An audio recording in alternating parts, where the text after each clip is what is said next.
5월 24일 성령 강림 대축일 요한이 전한 거룩한 복음입니다.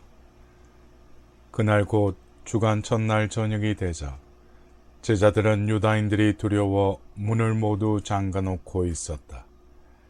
그런데 예수님께서 오시어 가운데에 서시며 평화가 너희와 함께하고 그들에게 말씀하셨다. 이렇게 말씀하시고 나서 당신의 두 손과 옆구리를 그들에게 보여주셨다. 제자들은 주님을 뵙고 기뻐하였다. 예수님께서 다시 그들에게 이르셨다. 평화가 너희와 함께. 아버지께서 나를 보내신 것처럼 나도 너희를 보낸다. 이렇게 이르시고 나서 그들에게 숨을 불어넣으며 말씀하셨다. 성령을 받아라. 너희가 누구의 죄든지 용서해 주면 그가 용서를 받을 것이고 그대로 두면 그대로 남아있을 것이다. 사랑하는 형제 자매 여러분, 오늘은 성령께서 내려오심을 기념하는 성령 강림 대축일입니다. 어떤 면에서 구원의 역사는 강림, 곧 내려오심의 역사라고 할 수 있습니다. 성부께서는 모세와 예언자들에게 내려오심으로써 당신의 말씀을 드러내셨고, 성자께서는 말씀이 사람이 되시어 땅으로 내려오셨으며, 오늘은 성령께서 우리에게 내려오심으로써 하나님의 강림 역사를 완성하십니다. 성령께서 내려오시는 장면을 전하는 일독서에서는 상징을 통해 성령 강림의 뜻을 전하고 있습니다. 사도행전에 의하면 오순절이 되었을 때 사도들은 모두 한자리에 모여 있었다. 그런데 갑자기 하늘에서 거센 바람이 부는 듯한 소리가 나더니 그들이 앉아있는 온 집안을 가득 채웠다. 그리고 불꽃 모양의 혀들이 나타나 갈라지면서 각 사람 위에 내려앉았다 라고 전하고 있습니다. 즉 성령께서는 바람처럼 불꽃처럼 혀의 모양으로 내려오십니다. 먼저 바람처럼 오시는데 바람은 곧 숨을 의미하고 숨은 성경에서 숨쉬는 이의 영을 상징합니다. 창세기에서 하느님의 숨이 닿자 진흙으로 만든 사람이 숨을 쉬기 시작하였듯이 하나님의 영에서 인간의 생명이 시작됩니다. 복음에서 예수님께서는 제자들에게 숨을 불어넣으며 성령을 받아라라고 이르십니다. 죽음에서 부활하신 당신의 숨, 당신의 기운이 우리를 죽음에서 다시 살리시는 성령이신 것입니다. 사는 것이 생기를 잃고 숨이 막힐 듯 힘이 든다면, 세상 돌아가는 것이 기가 막힐 듯 갑갑하다면, 그때야말로 하느님의 영이자 예수님의 숨인 성령께서 우리에게 오시길 청할 때입니다. 내 힘으로 살기에 숨이 차고 기가 막히게 힘들지만 하느님의 숨을 받아 예수님의 기운으로 성령 안에 살아가면 삶은 생기 넘치게 되고 세상은 살맛 나는 곳으로 바뀌며 인생은 신명 나는 기쁨으로 가득 차게 될 것입니다. 그러기에 내 힘으로 살려는 우리 자신, 내 마음대로 되지 않아 속상한 내 안에 좌절과 분노를 불태워 버려야 합니다. 성령은 불꽃의 모습으로 오십니다.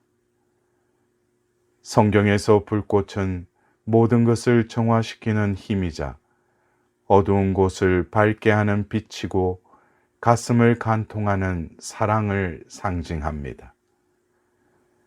과학기술은 발전하여 경제가 성장했다지만 사람 사이에는 제 생각만 하면서 냉기가 흐르는 야박한 세상. 저 살자고 남 죽이면서도 부끄러움을 잊어버리는 어둡고 냉혹한 세상에서 탐욕도 성냄도 어리석음도 다 불태우고 깨끗이 씻어주는 불꽃으로 성령께서 임하시길 간청해야 할 것입니다. 내 욕심만 차리는 자신을 불태워버리고 따뜻한 빛 속에서 내가 아니라 주님이 하십시오 하는 마음으로 성령을 기다릴 때 성령은 혀의 모양으로 오십니다. 혀는 말할 때 사용하는 신체의 일부로서 성경에서는 말씀의 상징으로 봅니다. 말씀이 사람이 되시어 우리 가운데 계신 분이 예수 그리스도이십니다.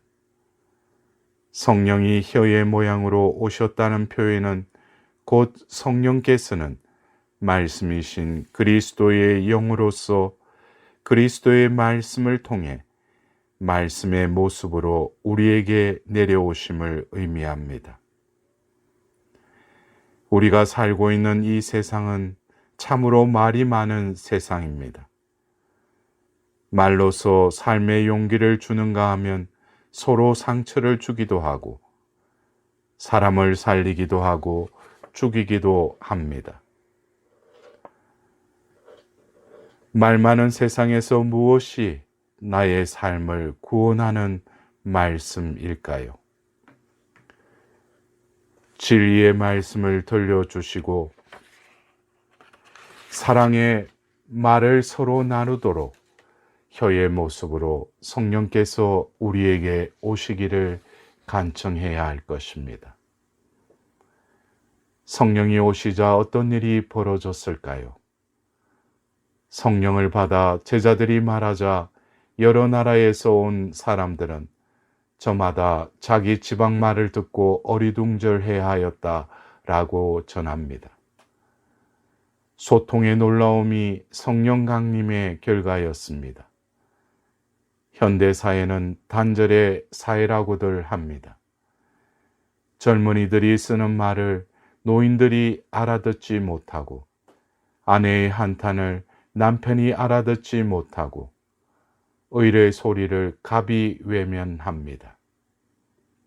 한쪽에서는 내 말 좀 들어달라고 목소리를 높이고 다른 쪽에서는 조용히 하라고 짓누르니 그 결과로 못 살겠다는 사람이 늘어납니다. 소음만 가득한 불통의 세상에 성령이 오시면 서로 알아듣고 말하는 소통이 이루어집니다. 서로의 말을 알아듣는 성령 강림의 기적은 어떻게 계속될 수 있을까요? 소통은 마음을 열고 들으려 할 때 시작됩니다. 성령께서는 열린 마음에만 오실 수 있습니다. 서로를 소중히 여기고 허물을 용서할 소통이 되는 것입니다. 그러기에 주님께서는 성령을 받아라. 너희가 누구의 죄든지 용서해 주면 그가 용서를 받을 것이고 그대로 두면 그대로 남아있을 것이다 라고 이러십니다. 성령은 어떻게 움직이시는가요? 은총의 선물은 여러 가지이지만 그것을 주시는 분은 같은 성령이라고 바오로 사도는 전합니다. 예루살렘의 성 칠일로는 성령은 마치 하늘에서 내리는 비와 같다. 언제나 같은 형태로 내려오지만 논에 떨어지면 벼를 튼튼히 자라게 하고 밭에 내려서는 야채를 키우고 산에 내린 비는 숲과 나무를 자라게 하고 강과 바다로 내린 비는 물고기를 자라게 하듯 성령께서는 우리 각자를 서로 다르지만 제 모습대로 자라나서 한 생명 안에 엮어줍니다.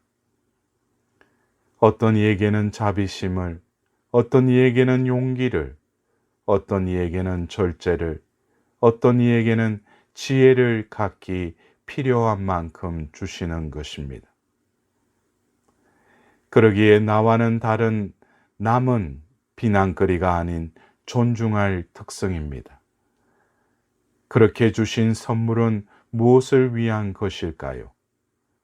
성 바오로는 하느님께서는 각 사람에게 공동선을 위하여 성령을 드러내 보여주십니다. 라고 일러줍니다. 서로 다른 각자의 독특한 역할은 자신만을 위한 것이 아니라 공동 이익을 위한 것이라는 말씀인 것입니다.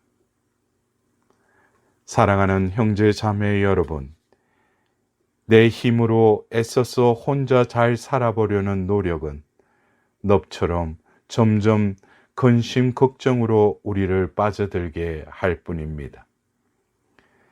가득 찬 근심 걱정을 이제 성령께서 불길로 태우시고 두렵고 부끄러운 우리 죄악을 세찬 바람으로 쓸어버리시며 그 빈 존재를 부활하신 주님의 영으로 숨을 불어넣으시며 서로 소통하는 혀와 같은 말씀으로 성령께서 채워주시길 기도합시다.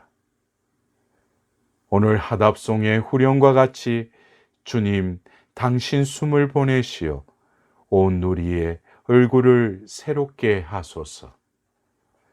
주님의 뜻이 온전히 이루어지는 한 주간이 되시길 기원드립니다.